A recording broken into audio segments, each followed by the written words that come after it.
We are, as a people, inherently and historically opposed to secret societies, to secret oaths, and to secret proceedings.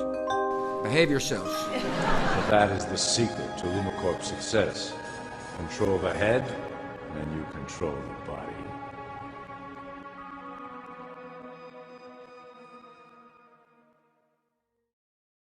Good morning, ladies and gentlemen. Good morning. This is J.R. Moore coming to you live from deep in the mountains of the Missouri Ozarks on Wednesday, the 11th day of July, year of our Lord 2012. Welcome to the John Moore Show. I did get a call yesterday from a private trusted source. A very disturbing call that I've been pondering how to report this to you since I got it mid-morning yesterday. And I've decided the best thing to do is just to, well, tell it like it is and not hold back, except to protect my source, of course. Well, here's what's going on. The U.S. military in the last week has begun conducting briefings for dependent military families, the husbands and wives of men and women in the military. These would be the dependents that are stationed on near the East Coast, the Atlantic Ocean, near the West Coast, the Pacific Ocean, and near the Gulf Coast. At these briefings, they're being told the following, that there's this planetary-sized object called Nibiru that's coming into our solar system. It's going to be causing very severe problems, much more so than it already is, very soon. And that they're being put on standby to bug out. They're being told that there'll be little notice, possibly 2 weeks or so, before they're given the notice to bug out. Oh, they're also, by the way, they're being shown a map at these briefings. And they're signing non-disclose agreements before they go into the briefings, before the briefings begin, agreeing to not disclose to anybody else what they're learning.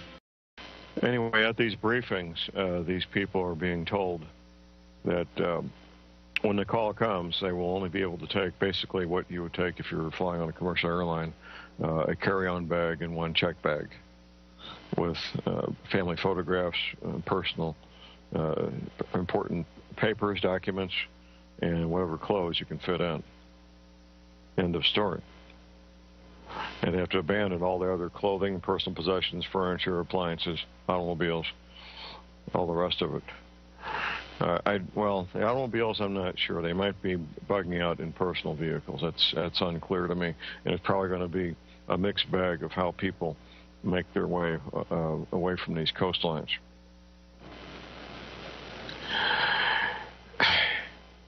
I was talking to Tim Spencer about this and my friend Command Sergeant Major Page, both of whom are veterans of the U.S. military. And the agreement between the three of us was that these kinds of briefings would not take place a year in advance. They would not take place 6 months in advance. 4 to 6 weeks is probably pretty likely. Probably not more than 3 or 4 months. So that's our belief.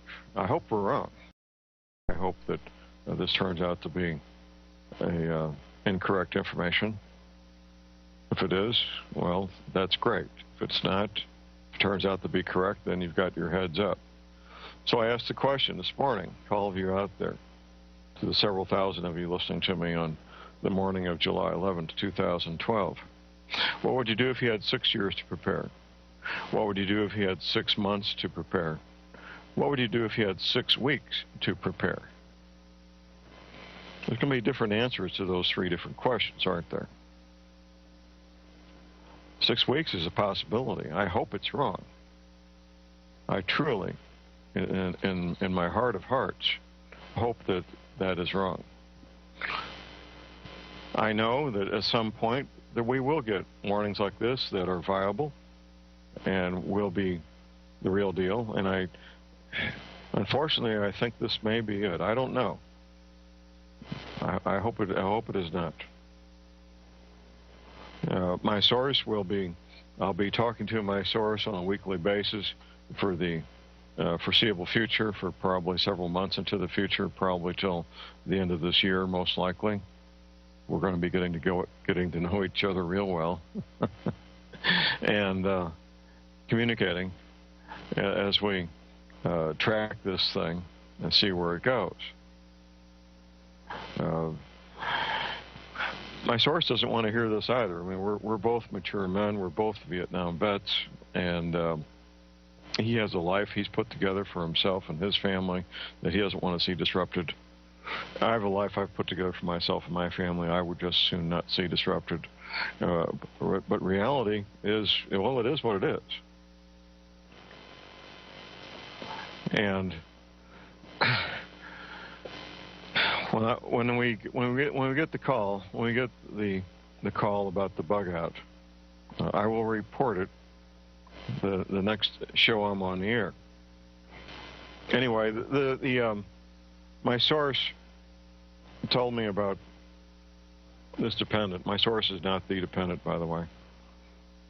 The dependent was looking at my map and saying that my map was very close to the map that the dependent was shown at the briefing. Very close. As we say, as Tim Spencer would say, close enough for government work. There's going to be deviations between the map that I recreated working with the 3 Navy veterans and the map the government is showing. However, it is close enough. Knowing if Aunt Nellie's house is going to be underwater in South Carolina really is not the issue. No, it's not. The issue is the Atlantic coast, Pacific coast, and Gulf Coast will all be underwater, 50 miles inland, 75 miles inland, 100 miles, depending on where it is, wiping out the regions, the homes, the businesses, the schools, the hospitals, where about half this population in the United States live, work, and play, including Washington, D.C., New York, Baltimore, Miami. It's a long list of major cities. That's the point. Not whether Aunt Nellie's house is going to be underwater in South Carolina. That's not really the issue. People that live near the Atlantic coast, Pacific coast, Gulf Coast, I've had these conversations dozens of times the last 10 years. They want to go to a map, they want to look at my map and see if their house or if Aunt Nellie's house is going to be underwater. That's not the point. It's human nature, you're going to try to do that, I know that. That's not the point. The briefings I'm getting from my confidential source have the ring of truth to them. They do. And I will do everything I need to do to protect my source, make sure my source remains confidential. In fact, the original source does not even know that they are a source. That's how we've kept this confidential. They don't even know they're a source. But that's a good thing. It protects them also. Searching for a date, searching for a time frame is something, it's human nature. I get these inquiries all the time whenever I have these conversations with groups of people or individuals. When's this going to happen, John? Well, I still don't know. I know I'm reporting as much as I know right now. As my friend Professor McCanney would say, and he published this in his book, a lady was asking him about a time frame, and his response was, well, ma'am, if I give you a date, what are you going to do? Buy another case of tuna fish? I think that's almost a word-for-word quotation there. Last-minute preparations means getting down to prioritizing, making a list of priorities, making sure you have the things that the essentials that you absolutely must have. Your water filter, your food supply, medical supplies, communications equipment, whatever boots and hats and gloves, fuel stored up, seeds for your gardens, like hopefully a safe haven. That would be a really, really good thing, a safe haven where you can live and be safe and grow your own food away from a major metropolitan area at a good altitude with a decent growing season, plenty of water, and so forth. If you don't have a safe haven, I would urge you to secure one. I think that would be one of the highest priorities a person could and should have, is securing a safe haven for themselves and the people they care about. These next few months between now and October. Do we have 6 weeks, 8, 12? I don't know how many weeks we've got. Maybe we got 120 weeks. Make your list of priorities and work the top priority first, then number 2, and then number 3, and so forth. You can work on 2 or 3 priorities at the same time, by the way. You don't have to limit yourself to one at a time. When Dr. Deagle, it's been, 4 years ago now, asked me to make a top 10 list of things for preparedness, it instantly struck me as something very essential, an excellent exercise. I had not done it before. So I put together my top 10 list. And Dr. Deagle and I have talked about that several dozen times the last few years on the Friday afternoon show on Genesis, Dr. Deagle's third hour. As you regular listeners know that hear me on Dr. Deagle, I do get to talk a little bit.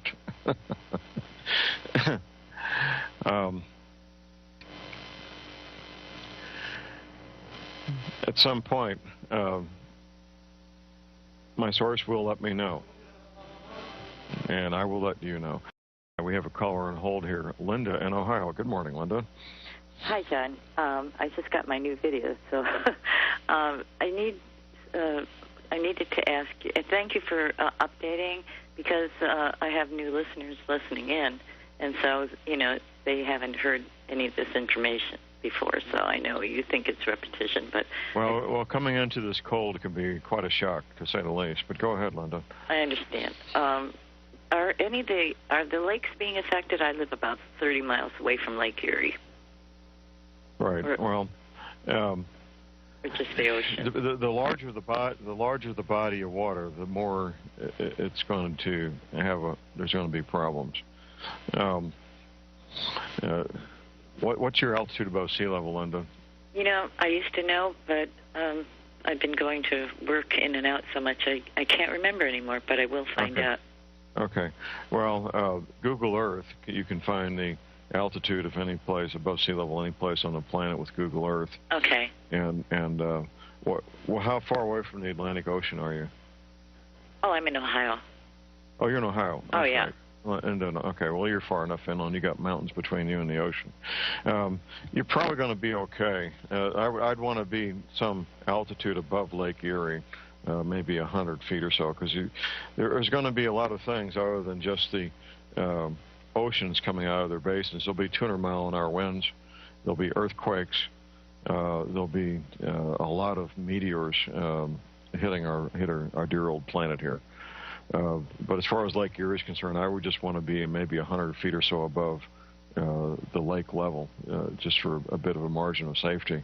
What's the nearest city that you're near, Linda, and how far are you from it?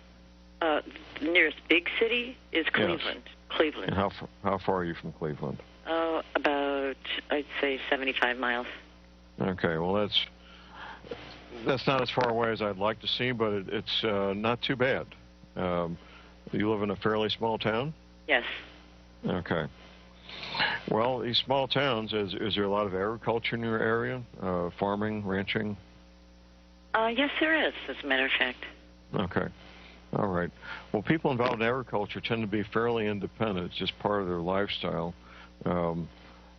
Most of these men that have these tractors and farm equipment, they take great pride in being able to repair and maintain almost everything on their equipment without any outside help. So you've got in your neighborhood a lot of very independent people who are used to taking care of themselves. That's a real good thing, Linda. Yeah. Okay. Well, yeah, thank you for the information. Bye-bye. You're welcome. Here's a top 10 list. I put this together for Dr. Deagle. It looks like September 3rd, 2010. And number one, at least 2 gravity feed, high-quality gravity feed, Berkey water filters. I do offer them for sale on my website. You don't want anything that takes electricity or pressure to work your water filter. Number 2, at least one 30-caliber rifle and 500 rounds of ammunition for each adult. Of course, these skills and to go with that, owning a weapon of any kind. Number 3, cast iron cook pots and skillets with cast iron lids. They can be used indoors, they can be used on campfires, and will last for decades if properly cared for. You need a truck or a large van, preferably diesel, so that you can carry people and supplies and equipment. Number 5, heavy canvas tents or tarpaulins for emergency shelter for yourself or for unexpected guests. Number 6, 900 pounds of grain per person per year, at least a 2-year supply of grain per person. Properly stored so that when the weevils hatch out, and there's weevil larvae in all bulk grains, so that they can't live. You can store it in nitrogen, in carbon dioxide, in a vacuum. There's different ways to do that. And number 7, a comprehensive medical kit, same kind of kit that the paramedics use, and of course the skills to go with it. A good place to get a professional grade paramedic kit is Galls, Galls, Galls.com. They have the same things that the paramedics use because they sell to the paramedics. Number 8, heavy leather high-top boots. This is kind of a generic way of saying buy your boots, trousers, jackets, gloves, hats at the same place the farmers and construction workers buy their clothing and boots. Not the cheap, lightweight stuff sold at sporting goods stores that won't last. That's meant for casual, recreational use. Much of the things they sell at places like Walmart simply aren't durable enough, especially the boots and shoes. I've never seen a pair of boots and shoes at Walmart that I would put any trust in for long-term heavy use. Number 9, vacuum-packed heritage garden seeds. It kind of speaks for itself. You're going to be growing your own food, maybe growing in a little bit extra food so you have something to trade or sell. Number 10, a copy of the book titled Dare to Prepare. Dare to Prepare by Holly Deyo, D-E-Y-O, available at Stan and Holly's website, standeyo.com. The 3 additional items we put on this list for Dr. Deagle. Number 1 is the Paratrooper bicycle. It's the only, as far as we know, the only full-size folding mountain bike. It is military issue to the U.S. Army paratroopers and the U.S. Marines. Next would be a hand crank AM/FM weather band radio. I do offer these for sale at my website. It's also got a built-in flashlight and a cell phone charger.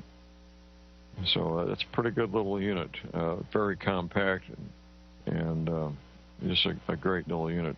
And next would, and last but not least, a radiation detector with a gamma ray spectrometer. Radiation is part of what we're dealing with here, of course. This Fukushima event is by far and away far worse than what happened at Chernobyl in Russia more than 20 years ago. Far worse. So that's the list.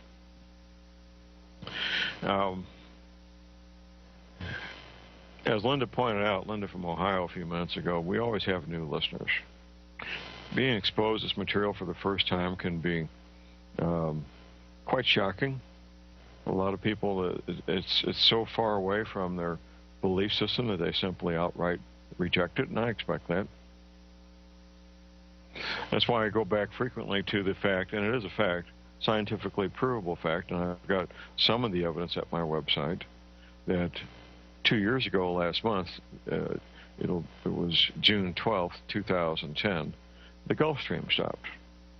This is one of the many effects of the 10th planet, or Nibiru, on our planet, and they're secondary effects. It's not a direct effect, it's a secondary effect. Back in 1979, when the scientists, with our government and the various world governments, once they satisfied themselves that Nibiru was real and where it was located with the Pioneer 10 space probe, they began making their preparations, part of continuity of government contingency planning. They also developed their cover story. The goal of our government and the world governments is to keep everybody going to work Monday through Friday, paying their mortgages, being distracted with professional sports and other things, to the last minute. And I think they'll be 97, 98% successful in that effort because of their Loctite grip on mass media. So the cover story they developed was that there's going to be something called human-created climate change, human-created global warming. That's the cover story that they decided on in 1979. It's not just a fantasy put out by Al Gore. Al Gore is the most visible spokesman.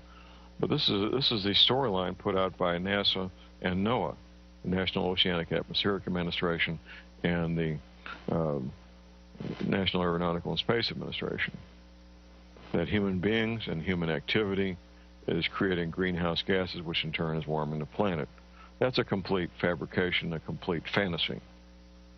And even little children can tell you about carbon footprints now and how we should all have a smaller carbon footprint. What a bunch of malarkey that is, as my friend Lucas would say. But they've been wildly successful in obfuscation and confusing the issues, convincing people that things are something other than what they really are, and they will continue to be. In the meantime, if you become a student of my work, a student of Professor McCanny, a student of Immanuel Velikovsky, Zechariah Sitchin, and others, you can learn the truth. The truth is, what we're experiencing is cyclical in nature. It's a long cycle, 3,600 years, and in human lifetimes, that's a lot of lifetimes. 3,600 years. You figure 4 generations per century times 36 centuries. That's a lot of centuries. That's a lot of generations. The cyclical nature of this planet going away from us for 1,800 years and coming back towards us for 1,800 years in the binary star system. I get emails from all kinds of people claiming they have photographs, claiming this, claiming that. It's natural to want to see this thing. 12 years ago, when I found out about it, more than 12 years ago, I began that quest myself. I came to realize it doesn't matter. It really doesn't matter if I see a photograph of it or not. Eventually, I will see photographs that are authentic, and so will you. Eventually, we'll see the real deal here in the Northern Hemisphere. By then, we'll be down to the final few months, if not a few weeks or days, before all hell breaks loose. I encourage you to, now don't get caught up in a quest trying to find a photograph of the 10th planet of Nibiru. It's pointless. It serves no purpose. What you need to do is educate yourself about this cycle, where every 3,600 years, every civilization on the planet gets mashed down to the mud.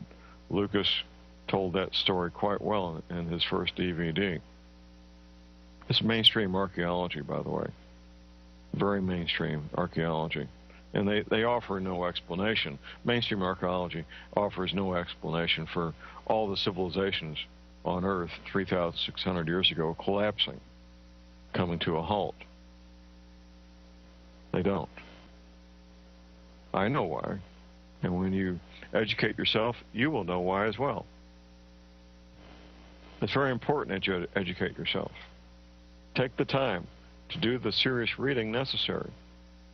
And it's going to take a lot of reading. Watching The 4 hours of my DVD is a good start, but that's all it is. At the end of my second disc, I give a fairly extensive bibliography of books that you can use to educate yourself. It's probably 20 to 30,000 pages worth of reading. Oh yeah, I'm quite serious here. There's a lot to learn.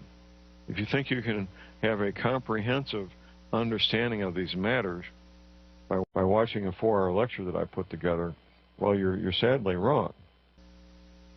That's just a beginning point. That's just a teaser. This is all that is. And I would urge you not to make major life decisions and major changes in career or where you live, the part of the country you live, based only on watching my 4-hour lecture. I think you need to do more homework than that. I stand behind what's in my lecture. I document what's in my lecture. And it's solid. If it wasn't solid, I would have been hammered into the ground long ago. This first disc came out in the first week of September 2008. That's be 4 years ago this September. The second disc came out just a little over a year ago. So no, what I have there is very real and very provable. I offer some of the evidence there at my website with the U.S. Navy images of the Gulf Stream before it stopped and the Navy images of the Gulf Stream after it stopped, which of course is where we are right now. The Gulf Stream having stopped and its effect on the ocean current and weather is why we're experiencing the unprecedented heat here in North America.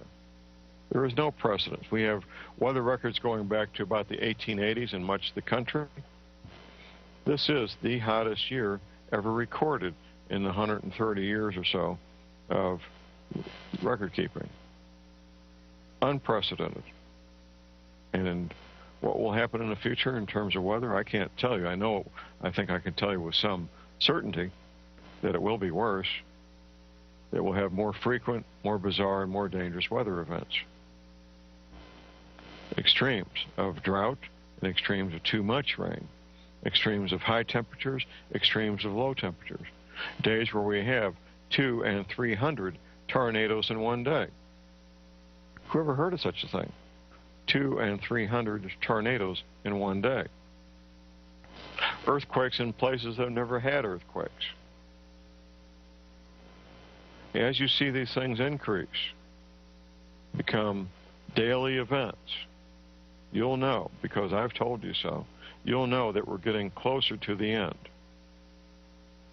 The end being when Nibiru, the 10th planet, the destroyer, impacts us to the point where we have a tilt of the Earth's axis, and these oceans come out of their basins. That's what's going to cause the worldwide flooding. A tilt, what's called a pole shift. I can't tell you how many degrees it'll be. It's probably going to be in the range of 15 to 20 degrees, something like that. That may not sound like much. That is huge. That is massive. Poles don't need to flip 180 degrees. They don't have to flip 90 degrees. A 15 or 20 degree shift in the poles would be enough to cause coastal flooding on all continents. That's all it would take.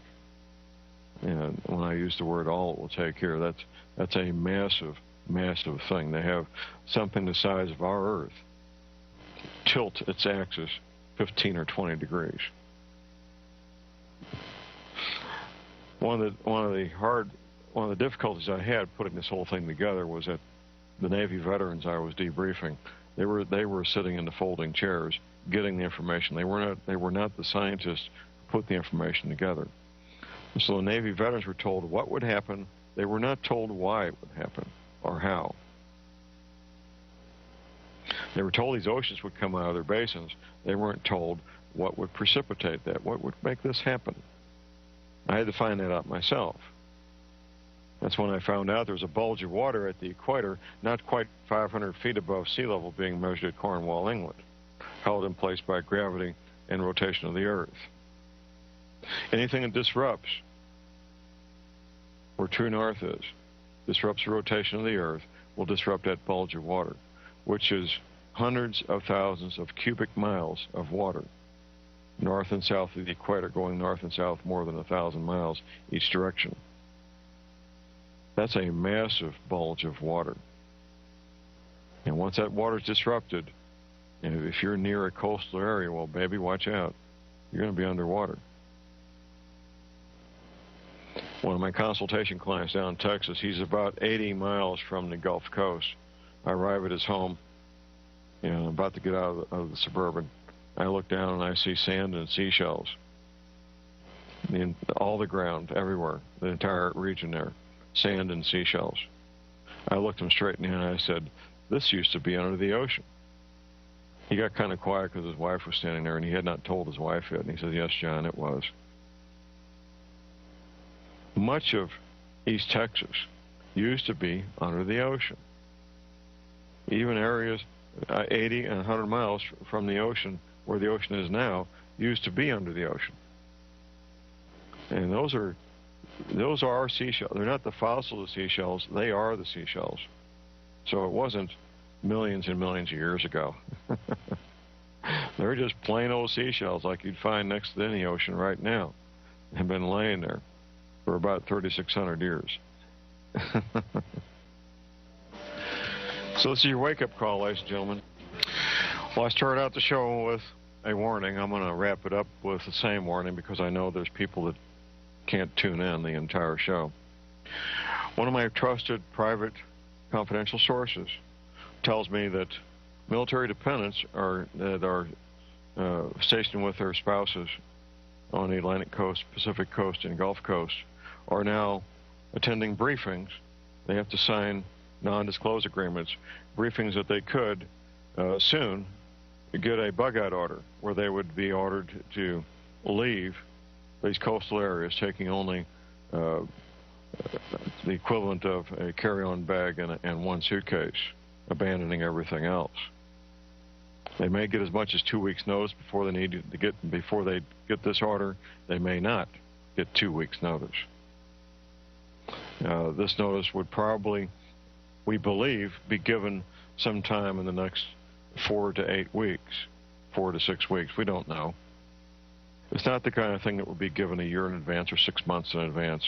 Anywhere from a month to maybe 3 months out, maybe as far out as October. A lot of speculation about what may or may not happen in October. So we got part of July, all of August, September, and in October. It'd be October in about 3 months. Close enough. So that's your heads up. That is your heads up.